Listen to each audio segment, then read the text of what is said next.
Donc, on va faire évidemment, on va faire des missions humanitaires partout à travers le pays. Et en tout cas, il faut vous saisir, j'imagine, Madame la journaliste. Donc, évidemment, à partir de ce moment-là, notre armée, elle va se faire dans le respect des travailleurs.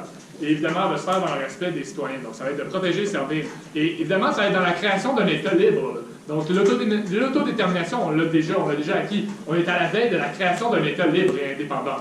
Donc, à partir de ce moment-là, de protéger et servir le pays ne semble qu'une simple normalité pour le Parti social-libéral, évidemment. Ouais, moi, je voudrais dire, je suis quand même d'accord avec la position du Parti social-libéral quant à l'armée. Je pense qu'elle doit être défensive et humanitaire avant tout. Par contre, il y a un truc qui m'a un petit peu titillé le ravioli.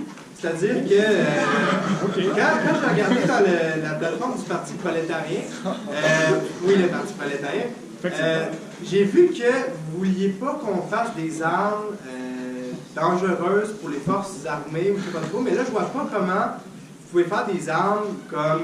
Il n'y avait pas aussi la question de graduellement enlever l'armée comme ça. On va moins j'avais juste la fin parce que jusqu'à maintenant, tout le monde dit je pense que dans ta campagne. Mais je l'ai vu. Non, je sais, mais je vais vous redire exactement ce qu'on dit. Nous militons pour le désarmement progressif des États. Ce qu'on veut dire par désarmement, c'est le désarmement avant tout d'armes nucléaires majoritairement. C'est pas à la suite de ça, on est le seul État qui veut vraiment militer pour une pacification internationale. Écoutez, nous, vous parlez d'armée, d'armée, nous, on veut que... Le but, c'est pas d'entrer en guerre avec n'importe qui. Je sais que c'est le but de personne. Ça va être beau comme ça. On va passer à la prochaine. C'est une autre question. Je vais vous poser une question. Au Parti social-libéral, vous abordez dans votre programme un système de présence, une unité de défense pour défendre votre territoire et s'il y a des crises environnementales. Mais vous ne spécifiez pas si ça relève complètement de l'État ou s'il y a une place aux solutionnaires privés.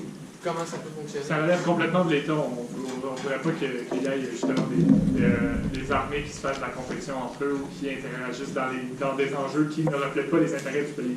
Donc, évidemment, on veut que la seule force coercitive libre soit l'État et en ce qui concerne, je pense que Nicolas et Hugo est d'accord, on ne veut pas entraîner ici nécessairement une compétition entre les intérêts privés et les intérêts de l'État. Ça ne va pas du tout dans l'intérêt de la population et de vous-même, chers lecteurs. C'est tout ce que j'avais à répondre. Moi, j'aimerais juste conclure ça rapidement avec le fait que, je ne sais pas si vous avez remarqué, qu'on a critiqué le Parti prolétarien de vouloir une paix internationale.